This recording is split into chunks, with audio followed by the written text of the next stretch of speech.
Radhe Radhe everyone, आप सभी का स्वागत है। मकर संक्रांति आने वाली है और मकर संक्रांति के दिन बहुत सारे दान पुण्य किए जाते हैं। दान पुण्य के लिए विशेष मानी जाती है। इस दिन दान करने से बहुत सारे फलों की प्राप्ति होती है।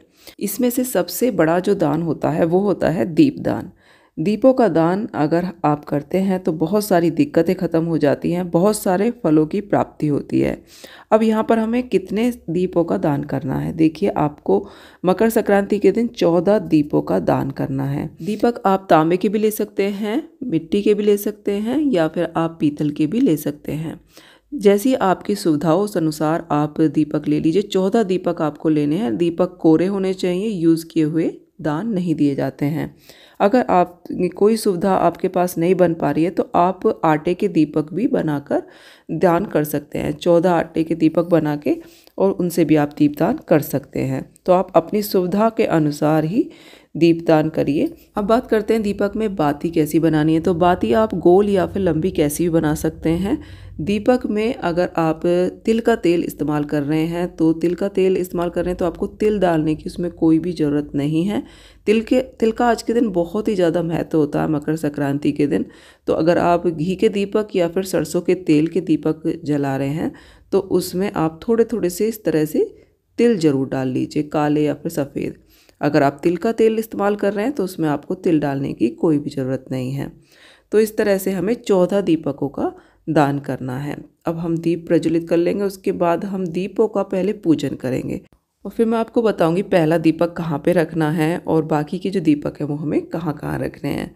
तो देखिए हमने सारे ही दीप बिल्कुल जला लिए हैं। अब हम इनका पूजन करेंगे। सबसे पहले थोड़ा सा जल अपने हाथ पे लेकर 3 बार हम फेर देंगे, यानी कि इस तरह से देखिए थोड़ा सा हम जल लेंगे हाथ में और 3 बार इसको फेर देंगे तो ये मिंस जाएंगे और इसके बाद हाथ जोड़ लेंगे और फिर हम दीपक पर रोली लगाएंगे। सारे दीपकों पर थोड़ी थोड़ी सी रोली लगा देंगे। मकर संक्रांति का दिन दान पुण्य के लिए विशेष माना जाता है। इस दिन सभी कुछ ना कुछ दान अवश्य ही करते हैं, तो इस दिन आप दीप दान तो अवश्य ही करें क्योंकि ये एक ऐसा दान है जो सबसे बड़ा दान होता है। इससे बहुत सारी परेशानियां हमारे जीवन में चल रही हैं वो दूर होती हैं और भगवान भी प्रसन्न होते हैं।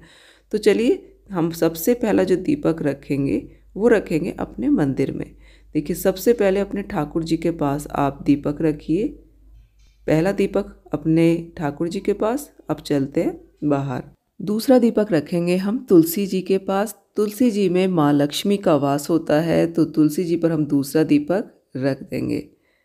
तीसरा दीपक हम केले के पास रखेंगे। केले के पेड़ में भगवान विष्णु का वास होता है तो चलिए केले के पेड़ पर भी दीपक इस तरह से रख देंगे। ऐसा बिल्कुल भी ज़रूरी नहीं है कि जहाँ जहाँ मैं दीपक रख रही हूँ आपको भी वहीं पर रखना है, आप अपने अनुसार भी रख सकते हैं। देखिए तीसरा दीपक मैं रख रही हूँ चौखट पर। अपने चौखट के साइड में आप तीसरा दीपक रख दीजिए और चौथा दीपक मैं शिवालय में रख रही हूँ।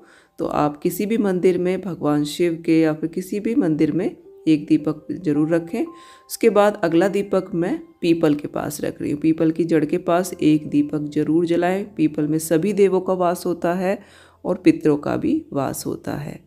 तो पीपल के जड़ में एक दीपक हमने यहाँ पर जला दिया है। अगला दीपक मैं जला रही हूँ बड़ के पेड़ के पास।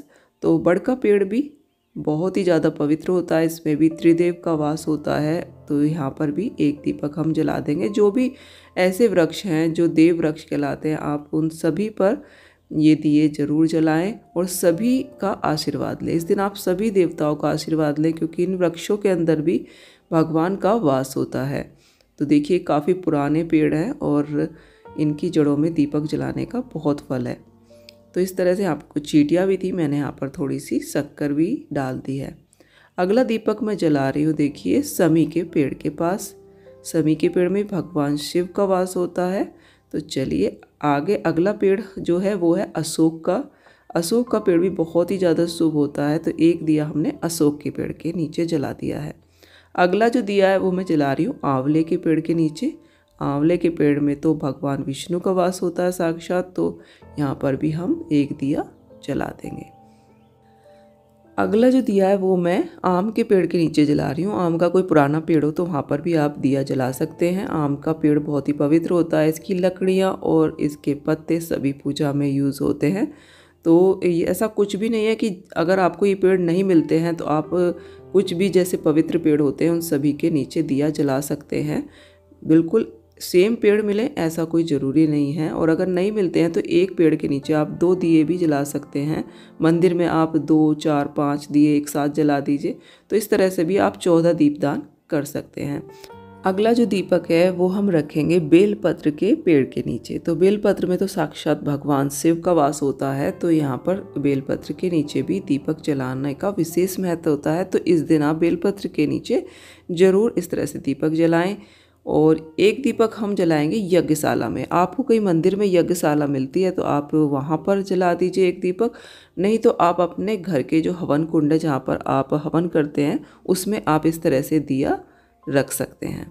जो लास्ट दिया है वो मैं रख रही हूँ हार श्रृंगार के पेड़ के जड़ में। हार श्रृंगार के पेड़ में माँ लक्ष्मी का वास होता है, तो यहाँ पर भी हम एक दिया जला सकते हैं। तो इस तरह से मैंने 14 दीपदान किया है। और इस तरह से आप अगर नहीं कर पाते हैं, आपके आसपास इतने पेड़ ये नहीं दिख रहे हैं, तो आप कुछ कम जगह पे, जैसे तुलसी पे आपने 5 दिए जला दिए, इस तरह से आप अपने मंदिर में जला दीजिए, शिवालय में जला दीजिए, और कुछ अगर आपको पेड़ मिलते हैं तो वहाँ पर जला दीजिए। पीपल का पेड़ तो हर जगह मिल जाता है। तो इस तरह से आप 14 दीपदान इस दिन अवश्य ही करिए, इसका विशेष फल प्राप्त होता है।